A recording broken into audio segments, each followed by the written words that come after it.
नमस्कार। आकाशवाणी चंडीगढ़ से प्रादेशिक समाचारों के साथ मैं सुकीर्ति।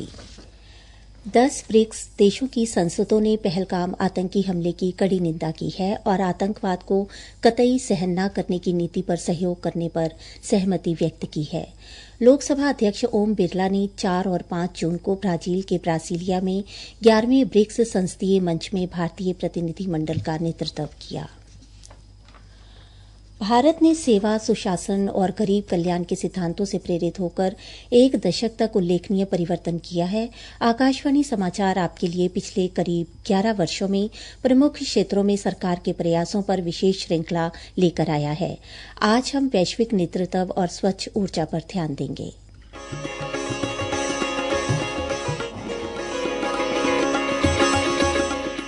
पिछले दशक में भारत ने स्वच्छ ऊर्जा के क्षेत्र में उल्लेखनीय प्रगति की है और जलवायु कार्रवाई में वैश्विक नेता के रूप में उभरा है। देश ने वित्त वर्ष 2024-25 में अक्षय ऊर्जा क्षमता में रिकॉर्ड 29.52 गीगावाट की बढ़ोतरी की है, जिसके चलते अब कुल क्षमता 220.10 गीगावाट हो गई है। इसमें पवन और सौर ऊर्जा में तेज वृद्धि के साथ साथ परमाणु ऊर्जा में भी अच्छा इजाफा हुआ है। भारत अब अक्षय ऊर्जा देश आकर्षण सूचकांक में 7वें स्थान पर है, जो वैश्विक स्वच्छ ऊर्जा क्षेत्र में देश के बढ़ते कद को दर्शाता है। राष्ट्रीय ग्रीन हाइड्रोजन मिशन, जैव ऊर्जा कार्यक्रम और इलेक्ट्रिक मोबिलिटी जैसी पहल कम कार्बन अर्थव्यवस्था की नींव रख रही हैं। भारत की यह स्वच्छ ऊर्जा पहल उसके वैश्विक जलवायु नेतृत्व से जुड़ी हुई है। COP 26 सम्मेलन में प्रधानमंत्री नरेंद्र मोदी ने पंचामृत लक्ष्य घोषित किए, जिनका उद्देश्य 2070 तक शून्य कार्बन उत्सर्जन हासिल करना है। इसके अलावा भारत ने अंतर्राष्ट्रीय जलवायु सहयोग को आकार देने में भी सक्रिय भूमिका निभाई है। भारत अंतर्राष्ट्रीय सौर गठबंधन और आपदा प्रतिकारक बुनियादी ढांचे के गठबंधन का संस्थापक सदस्य और प्रमुख साझेदार है। ये मंच विशेष रूप से दक्षिणी देशों में स्वच्छ ऊर्जा और आपदा प्रबंधन को बढ़ावा देते हैं। भारत की यह यात्रा दिखाती है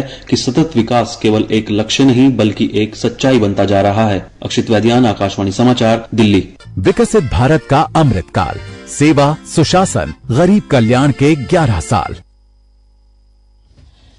आज ईद मनाई जा रही है। कुरुक्षेत्र में नरकातारी मार्ग स्थित ईदगाह में मुस्लिम समाज के लोगों ने नमाज अदा कर बकरीद का पर्व मनाया। बच्चों और बड़ों ने आपस में गले मिलकर ईद की मुबारकबाद दी। मुख्यमंत्री नायब सिंह सैनी ने कहा है कि मेवात क्षेत्र में अब 10वीं व 12वीं कक्षाओं में 90% से अधिक अंक लाने वाले सामान्य व अन्य वर्ग के छात्र को 51,000 रुपये तथा अनुसूचित जाति वर्ग के छात्र को 1,11,000 रुपये की प्रोत्साहन राशि दी जाएगी। यह राशि मुख्यमंत्री मेवात छात्र प्रतिभा सम्मान योजना के रूप में दी जाएगी। उन्होंने कहा कि विद्यार्थियों को बेहतर शैक्षणिक माहौल प्रदान करने के लिए भी योजनाबद्ध तरीके से विस्तृत कदम उठाए जाएंगे। मुख्यमंत्री ने कल मेवात विकास बोर्ड की 31वीं बैठक की अध्यक्षता करने के बाद यह जानकारी दी। मुख्यमंत्री ने बताया कि विकासात्मक स्वरूप के साथ आकांक्षी जिला में नूंह 108 से 20वें पायदान पर पहुंच गया है। उन्होंने कहा कि आज मेवात क्षेत्र शिक्षा, स्वास्थ्य के साथ विकासात्मक स्वरूप में हर क्षेत्र में विकास के नए कीर्तिमान स्थापित कर रहा है। उन्होंने कहा कि गांव आकेरा में यूनानी मेडिकल कॉलेज का निर्माण कार्य जल्द शुरू कर दिया जाएगा। उन्होंने बताया कि फिरोजपुर झिरका में मेवात मॉडल कॉलेज का निर्माण कार्य भी जल्द शुरू कराया जाएगा। वहीं गांव छपेड़ा में वाहन चालक प्रशिक्षण एवं अनुसंधान संस्थान के भवन निर्माण की प्रक्रिया इसी साल अक्टूबर से शुरू हो जाएगी।